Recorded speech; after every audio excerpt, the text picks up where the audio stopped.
Playing a video game is a lot like going to high school. You don't get through either without making a few enemies. You know what you did, Claire. Occasionally though, in a video game, the person who was your sworn enemy in one game rocks up for the sequel in an entirely new role. That role being your good buddy, your sidekick, or your trusted ally in the fight against whoever it is we're fighting this time. Consider these mortal enemies of ours who, unlike Claire, mended their ways and became our best friends. Also beware spoilers for the following games.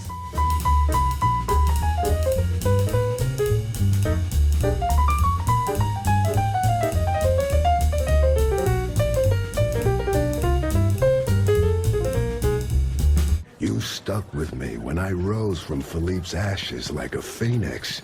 You and me, we've bonded. That's lovely, but I feel it's time for me to move on. To be honest, I'm a little scared of, well, dying. Players of Saints Row the Third will remember Matt Miller, pictured here, leaving an angry post on the My Chemical Romance subreddit. In his first appearance in Saints Row the Third, Matt Miller is the leader of a gang called the Deckers, an expert hacker, and we'll be completely honest, a total pain in the ass. That punk kid is the cyber god who just crashed your helicopter. Cheers. Yep, definitely come across a few guys like that on the internet. Being about as physically imposing as a sleeping gerbil, Matt hides behind his keyboard for the majority of the game, which makes it difficult to employ the Saints' usual guns-on approach to problem solving. I had him! I know. It's not your fault. Something weird happened. Ah, shit. Eventually though, you work out a way to dive into the Deckers network, battle a colossal avatar in a Tron-like arena, and ultimately, it's Matt Miller who's the one who gets hacked.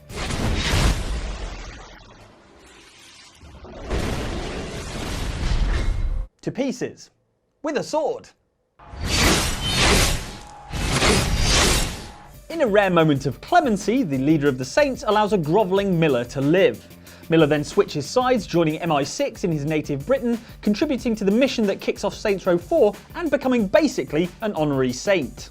Had I any idea you would be so willing to sacrifice yourself to save the world, I suppose I wouldn't have tried to kill you. In fact, by that point, the Saints' loyalty to Matt is so strong that when he's abducted by aliens, they'll even endure a ropey, old-fashioned text adventure to rescue him from the simulation run by alien antagonist Zinyak. Ah, yes.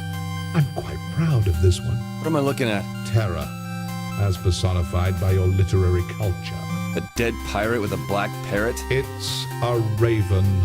Man, remember when video games were like a book, only worse? That sucked. Worse than a book? I know!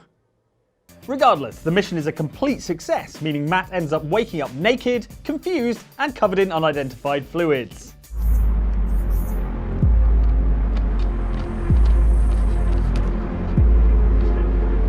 We've all been to parties like that, right? I know I have. Well, used to. Wasn't really invited back after the whole fluids thing. Apparently it was a new carpet.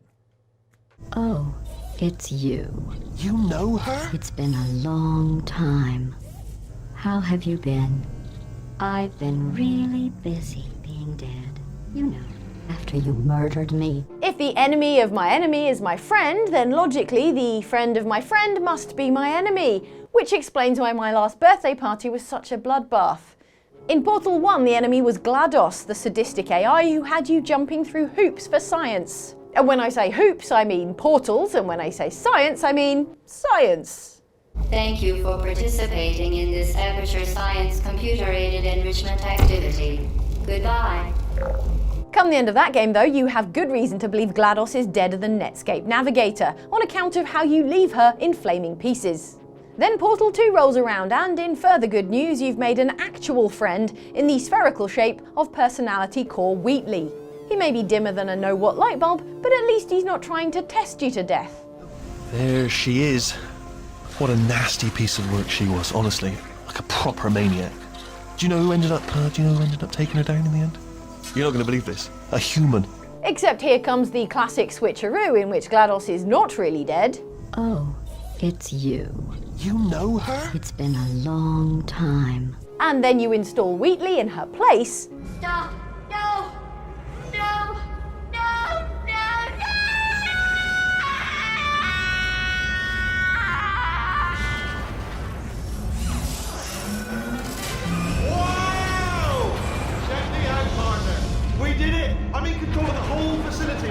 and then he goes immediately mad with power.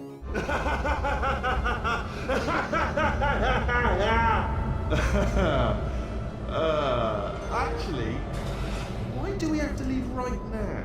This is the point at which the old enemy of my enemy proverb comes into play, because Wheatley plugs GLaDOS into a potato battery and makes a powerful foe.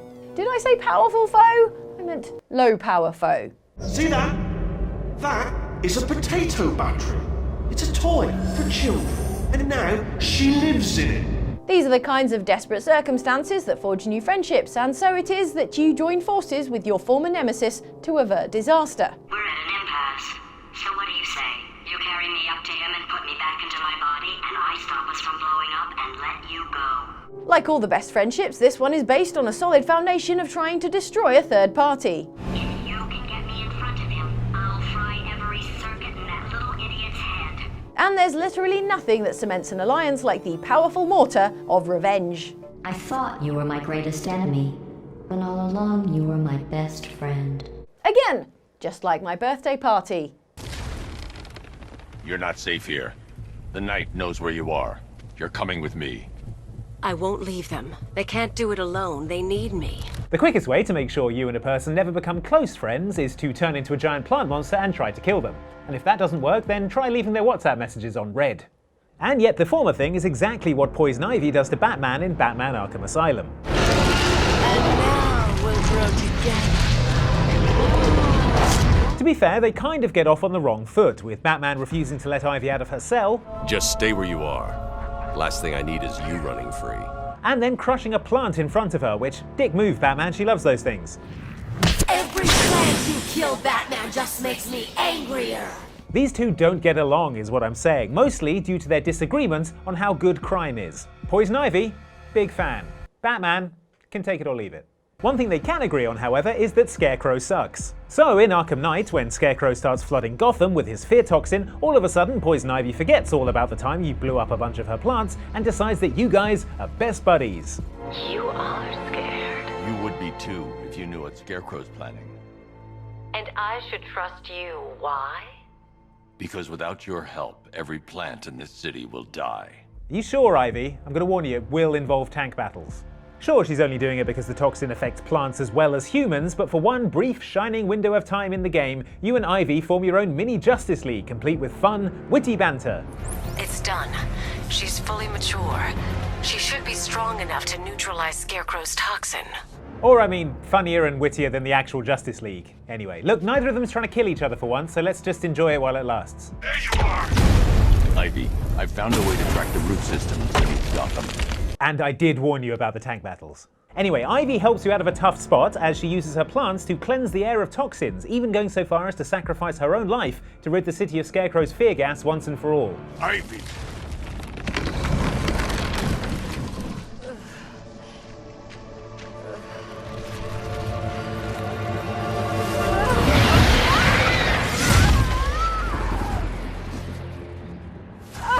Goodbye, Ivy.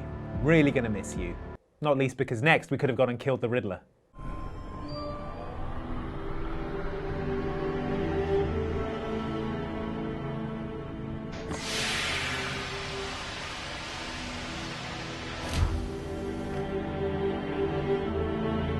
The Covenant elite, called the Arbiter, spent the majority of Halo 2 trying to sabotage Master Chief's plans.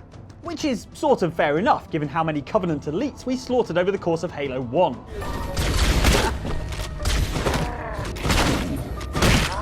What you didn't see is the really awful thing he said about Master Chief's mum before that clip started.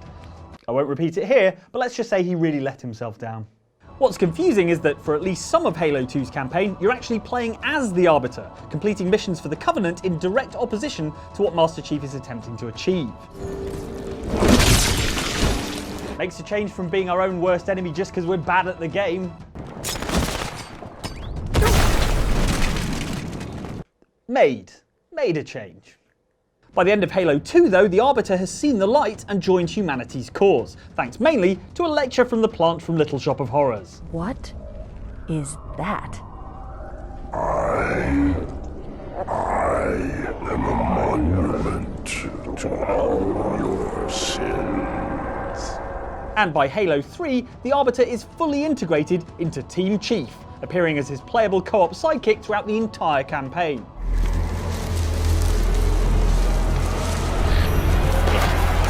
Chief, wait! The Arbiter's with us! Seems a bit of a demotion from being the highest ranked of all the Covenant elites. Maybe the UNSC just pays better.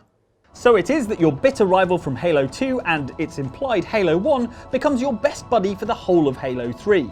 And if you played it in 4-player co-op, the Arbiter even brought a couple of his Covenant elite mates along. Steve and Dave, let's say. Great guys, let's say. Objection!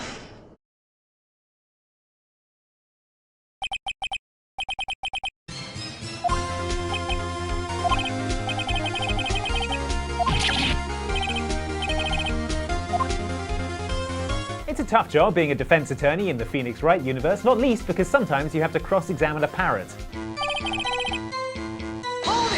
If that wasn't bad enough, your work is made exponentially harder by the presence of prosecutors, whose entire job is to trash your meticulously constructed case, and who are all way, way cooler than you. There's the German woman who's always whipping you in the face.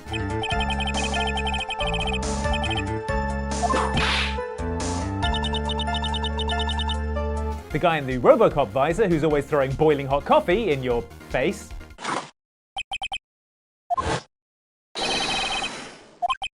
And the ex-con samurai who has a pet falcon who's always attacking you in the face. And how is any of this allowed in a court of law? In terms of loyally enemies, however, none of these flashy prosecutors come close to matching the rivalry between Phoenix Wright and Miles Edgeworth in the very first Ace Attorney game. Edgeworth is the prosecutor you'll be facing in most of the game's cases and is the smuggest, most punchable, arrogant jerkbag in, I'm gonna say it, the history of anime.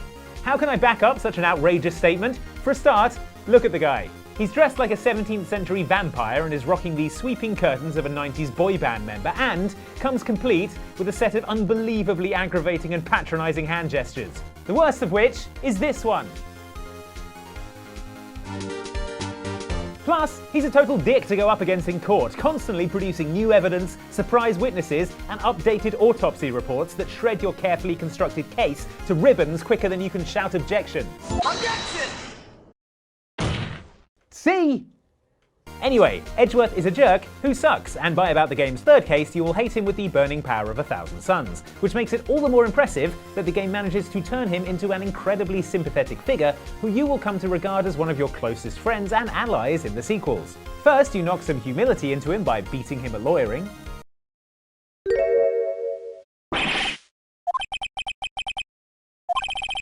Then he realizes there's more to life than just winning.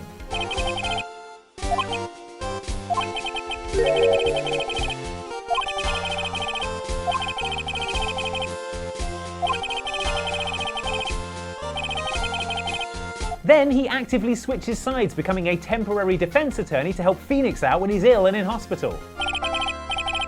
And then he is a comforting and familiar presence throughout the game, so beloved by fans that he even got his own spin-off series, Ace Attorney Investigations, in which the prosecutors are the good guys, because in this game, and this game only, everyone accused is actually guilty.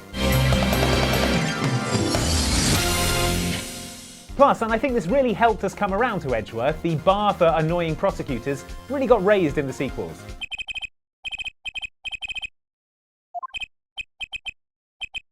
All right, Edgeworth, all is forgiven. Hands in the air. Hi, Victor. Hello, Nadine. Pleasure to see you again. Only this time, I've got the drop on you. Like a reality game show contestant, Nadine Ross didn't come here to make friends. What she did come here to make was lots of money. In Uncharted 4, Nadine was making that money with her private army of guns for hire and, when necessary, with the considerable guns she has on each arm. You have something I want, and you're going to give it to me. Really? Well, I'm flattered, but I'm afraid I'm spoken for. Oh, if you'll excuse me. This makes her your enemy, in your role as Uncharted archaeology burglar Nathan Drake.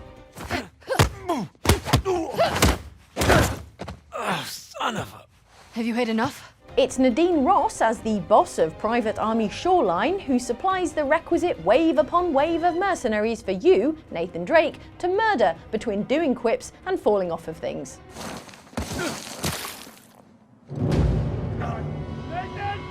So no wonder if Nathan Drake is not her very favourite person. You gentlemen are very, very noisy. Guns on the floor. Slowly.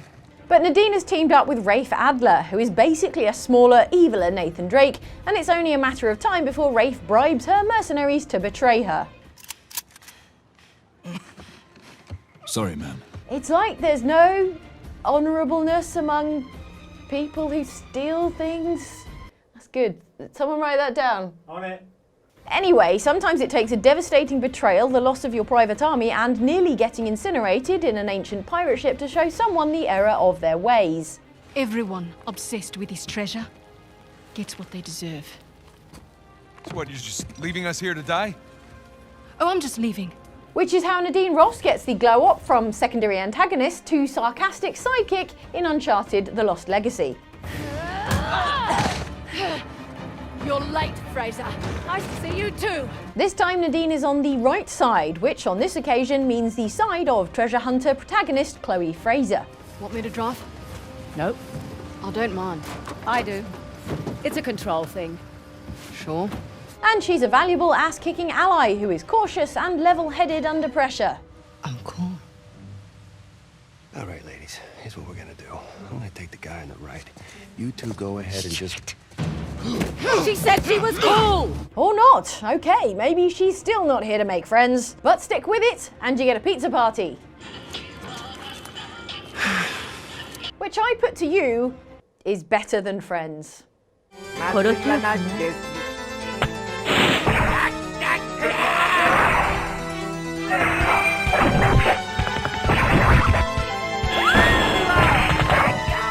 One of the most evil, bizarre, and unsettling characters in the original Guilty Gear is Dr. Baldhead, a sadistic physician who snapped and started killing people one day, you'd think, because everyone kept calling him Dr. Baldhead.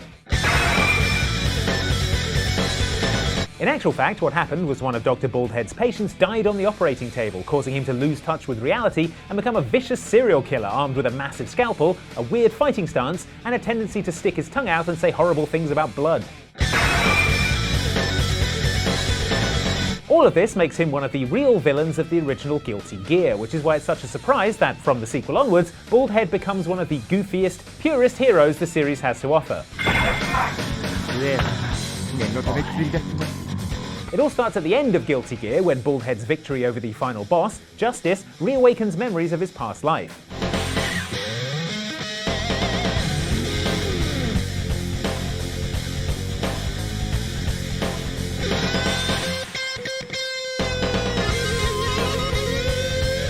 Then, from the second game, Guilty Gear X, onwards, Dr. Baldhead was nowhere to be seen. Instead, we got a mysterious new character called Faust, who was also a doctor, also fought with a giant scalpel, and also adopted the same weird crouching fighting stance. Still, I guess there's no way of knowing for sure, due to this incredible disguise of wearing a paper bag over his head. Faust is definitely Baldhead, is what I'm saying, and in stark contrast to his unhinged evil persona from the first game, he's a welcome, endearingly goofy persona in a game full of rock and roll posers.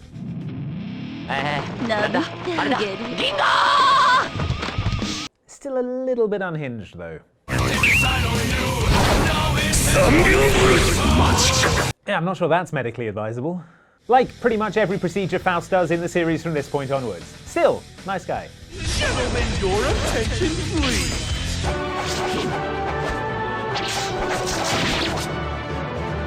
This can't be happening. Destroy! Thank you so much for watching this video about all the times your mortal enemy became your best friend for the sequel. Now, if you're interested in another internet video, and I can tell you're a person with discerning taste, maybe you would enjoy this video, also by OutsidexboX, about the weirdest, unlikeliest things, cultural artifacts, that became video games. Or don't make your mind up just yet, because there's also this video, which is Luke in VR in Oculus Quest. And then there's a bit of Darth Vader. It's Vader Immortal, and it's fun Star Wars VR time. So maybe one of these two.